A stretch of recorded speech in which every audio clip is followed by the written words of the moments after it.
গতকাল তো সাহেবের জামাই ষষ্ঠী খাওয়া দাওয়া একদম জোরদার হয়েছে, আজকেও রয়েছে একটু খাওয়া দাওয়া। আর অলরেডি বড় ভ্লগ চ্যানেলে আপলোড হয়ে গেছে, যারা দেখোনি চেক আউট করে নিতে পারো। গতকাল মা ফিশ ফ্রাই বানিয়েছিল, কটা ফিলেট রেখে দিয়েছিল, আজকেও সেগুলোকে ব্রেড ক্রামে কোট করে ভেজে নিচ্ছে। আর তো গতকাল দেখেইছো বানিয়েছিল কষা কষা মাটন, তো আজকের লাঞ্চটা একদম জমে যাবে।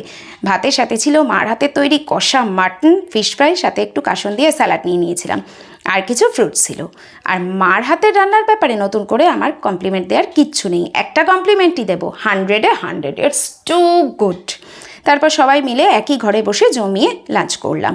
আর আমাদের জানো তো ঘরের কাজ অনেক কিছুই বাকি আছে, সেই জন্য ডাইনিং টেবিলটা সেট করা যাচ্ছে না, এভাবেই একটু অ্যাডজাস্ট করতে হচ্ছে। তারপর খেতে একটু রেস্ট নিয়ে, গতকাল আর দই খেতে পারিনি, সেটাই খেয়ে সন্ধেবেলা রেডি হয়ে নিলাম।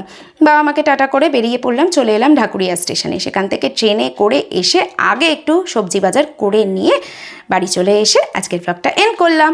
আবার নেক্সট ব্লগে আসছি, চলো টাটা।